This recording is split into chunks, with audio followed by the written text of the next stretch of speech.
Central banks set or influence the interest rate. There's two different views on how they do this, and which one of these is true has big implications for how the economy functions. The first view is called the liquidity effect, and it assumes a few things. It assumes that banks lend savings. There's some customers of banks that deposit their money, their savings, with the bank. Other customers that want to borrow money from the bank, borrow those savings of other customers, and banks are intermediaries. And that the price for this borrowing is found like other prices in a market. The demand for funds from borrowers and the supply of those funds, how many savings there are, so supply and demand, will then determine some price, the interest rate, the cost of borrowing. The commercial banks are themselves customers of the central bank. Each commercial bank has accounts, balances at the central bank. And so when the central bank wants to stimulate the economy, it can do this by targeting a monetary quantity. The central bank, for example, can just create money and add balances to the accounts of the commercial banks with it. And this increases the supply of money that the banks have to lend. So these two together, the money that the banks get through customer savings being deposited, and the money that the central bank can create to increase the bank's balances by it, that's the supply of money that commercial banks have to lend out.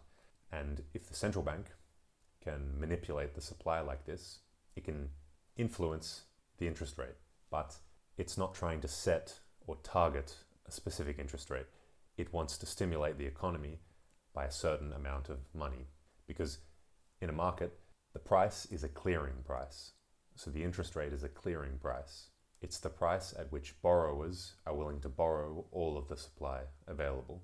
So of course, if there's more supply, maybe that will push down the price so that all of that supply of money is borrowed. So while the central bank can push interest rates up by taking supply out, or push them down by injecting lots of supply, lots of money into the accounts of the commercial banks, it can't directly target a specific interest rate. But this is wrong. This has nothing to do with reality. Banks don't lend out money. They don't lend out other people's savings, and they don't lend out their balances of reserves with the central bank.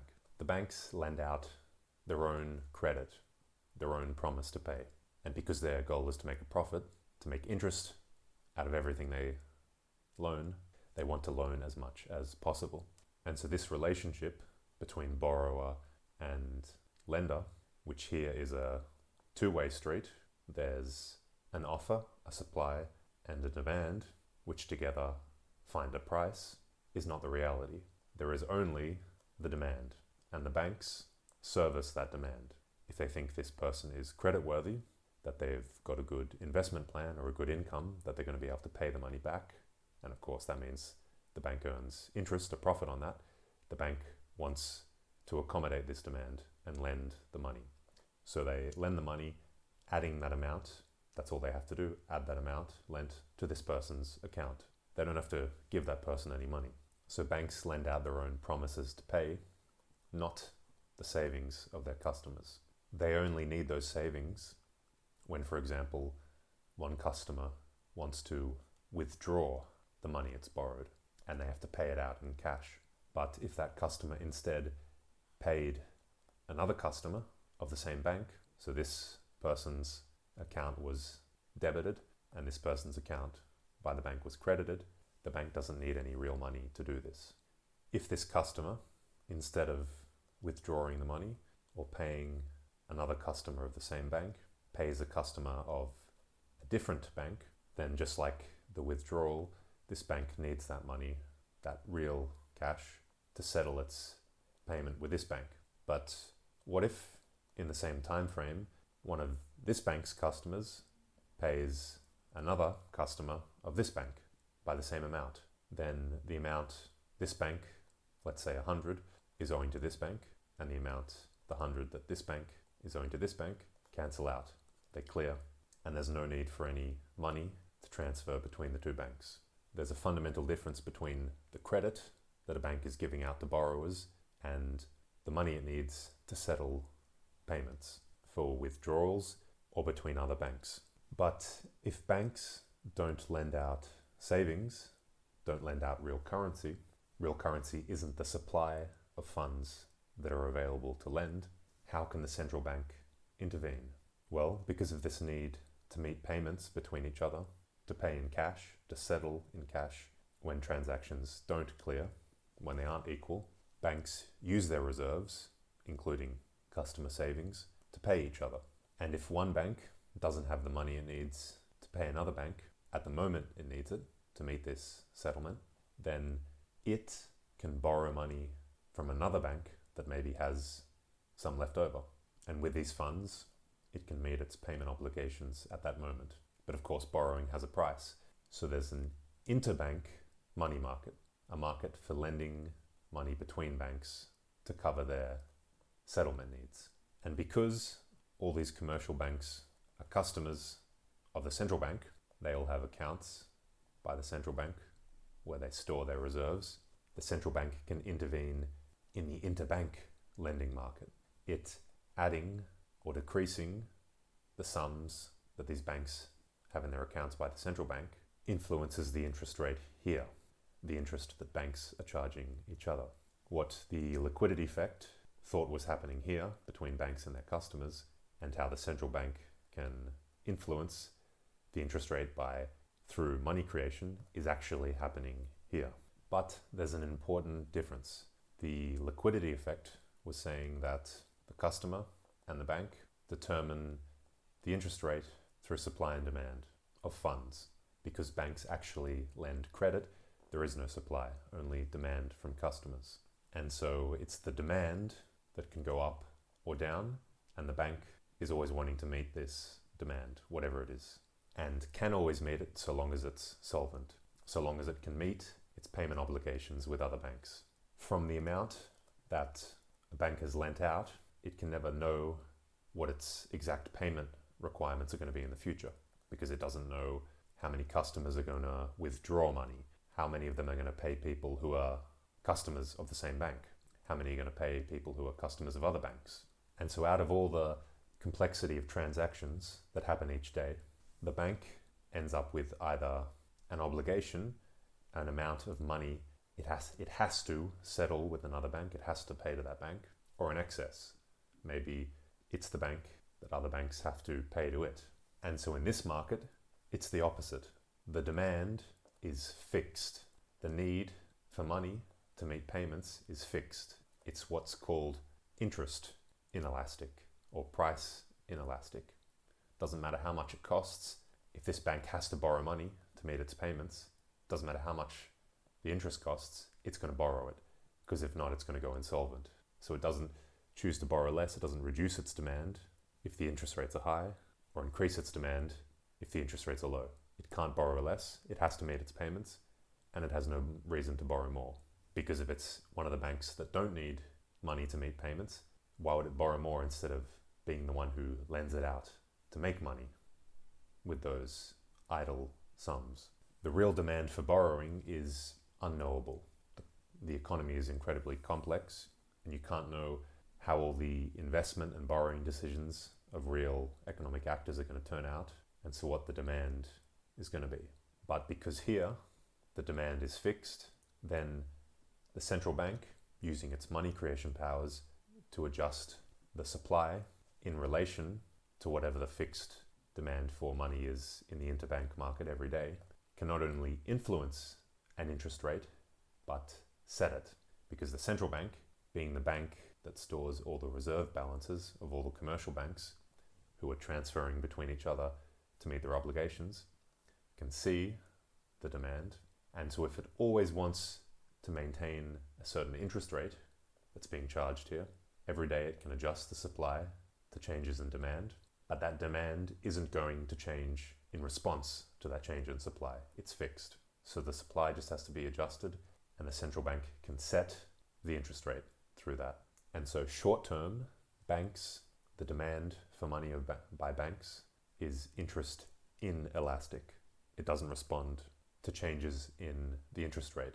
So the supply can be used to set the interest rate, and the interest rate remains as it is.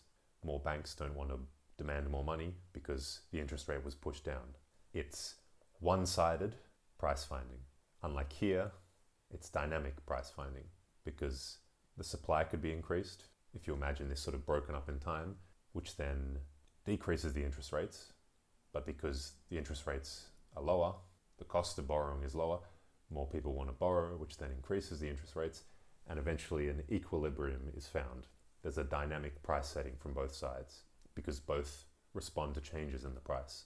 But that doesn't happen in the interbank lending market. It's a one-sided price finding mechanism. And because the central bank can control the supply, that means that it's one-sided in the sense that the central bank can just set an interest rate. And because the banks lend to customers to make money, as in the interest they're charging customers will always be more than the interest they're having to pay in their regular settlement operations, then the interest rate between banks will set a minimum for the interest that actors in the real economy have to pay to borrow. The banks will put something on top to make their profit. But because banks are also competing between each other to be the one that gets to lend the money, the interbank rate also sets a maximum, or rather the maximum orients itself around this as well. Because while banks aren't going to lend for lower than they have to pay, they're also not going to lend for unlimited, for a huge amount higher, because another bank can undercut them and steal the customer off them and be the one to make the profits in form of interest.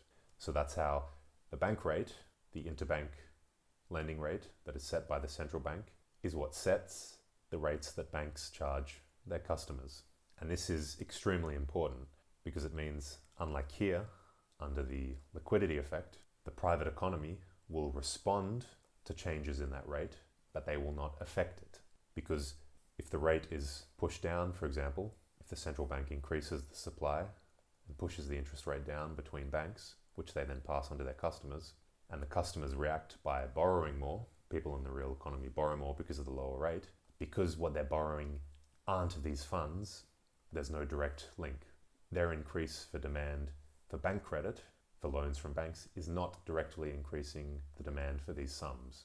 Like I said here, it's fixed. And this is why short-term banks, the demand of banks for money is interest inelastic, because all the loans they've already made and all the savings they've got day to day, all the transactions that are being made between all those people with money in their accounts, with deposits, are what determine the demand for money. And if the interest rate goes down and banks can lend more to customers, then only in the future will that begin to affect the payment needs of the bank. Because with those greater sums, those greater deposits of the customers that they've borrowed from the bank, they're beginning to make transactions with those. There's a time delay which it takes for that to start affecting the payment needs of the banks, the money they have to settle between each other. And this means the central bank can set an interest rate and it stays there, and the real economy reacts to that rate. That's how the central bank can stimulate the economy, not by injecting any amount of money into the economy, by setting and maintaining an interest rate which represents the cost of borrowing. And of course, the cost, whether it's higher or lower, influences whether more or less people borrow. If you want to see a video about how the interest rate affects the real economy, I've created one here. And so this other view of how the central bank can stimulate the economy, that it can set interest rates and influence the money supply, is called the announcement effect. Announcing in the most abstract sense, in the sense that the central bank can essentially set the interest rate. And because it has the power to do that through its manipulation of supply, it's essentially announcing a rate. There's a lot of different ways in which different central banks do this, by very complicated ways of manipulating the supply with reserves and things like this, reserve requirements. But the simplest way is actually just with ask and bid prices, which is what most central banks do nowadays. They don't even, to adjust the supply, they don't even have to worry about any intervention in the quantities, in these balances, for example, proactively. the central bank can just set the interest rate at which it lends out money when banks need it. And then, of course, any other banks aren't going to be able to charge more than that. Otherwise, no one will borrow from them. They'll have to charge a bit less to undercut the central bank. And the central bank can also pay interest on the deposits of reserves that these commercial banks have with it. And this, of course, sets a minimum. No bank with excess reserves is going to lend them to another bank for an interest rate that's lower than what they can earn just having those funds sitting with the central bank.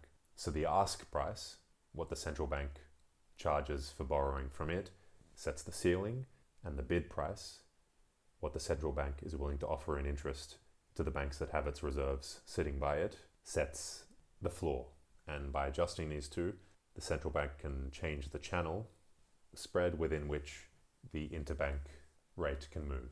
And it can make that channel sufficiently small to maintain a target interest rate, which the banks are going to pass on to the rest of the population.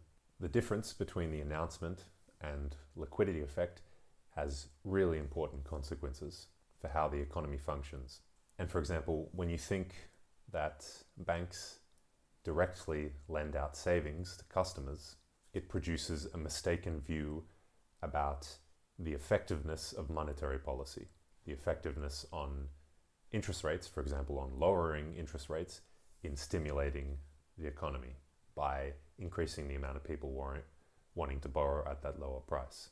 And I want to illustrate with this with an example. Basically, in severe economic downturns, for example, the Great Depression, even though interest rates weren't at zero, they can seem like they were low enough, like lowering them wouldn't do anything, if you confuse demand for lending from the population with demand for liquidity, for payments by the banks. I want to quote a book.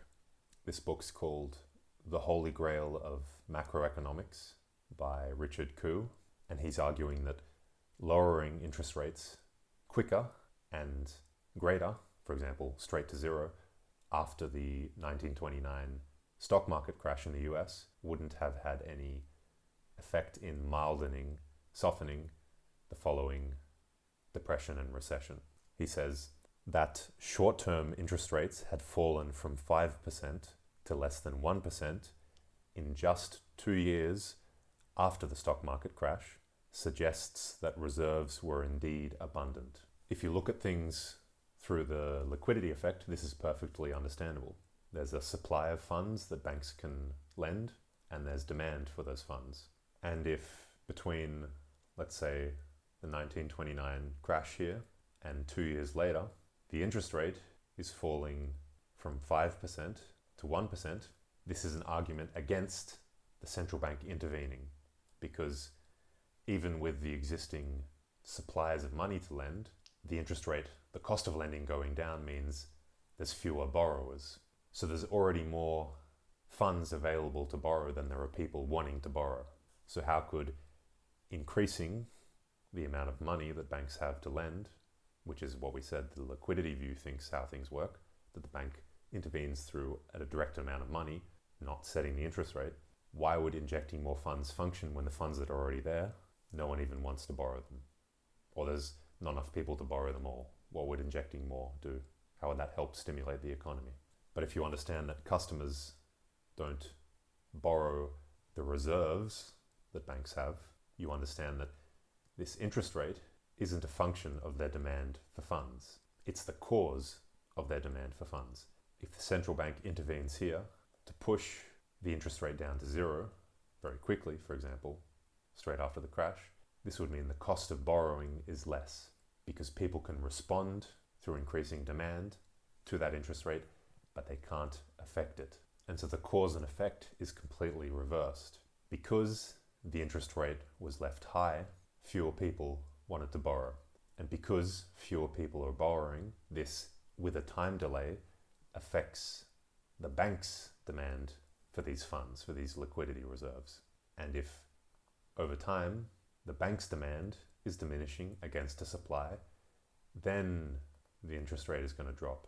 There's a difference between preventing a drop in the demand for reserves by banks by first lowering the interest rate and the interest rate lowering as a response to decreased demand by the banks.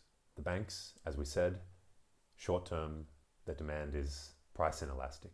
If the central bank had intervened to pump in lots of money, it wouldn't have increased the bank's demand for those reserves, which would have allowed the interest rate to be pushed down quicker. And because the interest rate was pushed down quicker, more people would borrow, which would, with a time delay, increase the bank's demand for those reserves. So the fact that there's reserves, they're idle, not being used, is not a logical argument for the fact that people wouldn't want to borrow more at a lower interest rate. And this decline here, which happened, the 5 to 1%, is just a response to an indication of the deteriorating economic situation. Reserves being abundant doesn't matter because it's not the reserves that people borrow. The more reserves push down the price, which causes more people to borrow. The only thing that matters at the end of the day is the price. If the price is only at 1 rather than 0, the fact that there's reserves not being used is irrelevant. You put in more reserves in the interbank market to push down the interest rate to 0. And at the beginning, when it was 5, you do it to push it down lower or to 0 straight away, instead of that happening over 2 years. Banks don't lend savings. They lend whatever it is people are demanding because of the interest rate set by the central bank.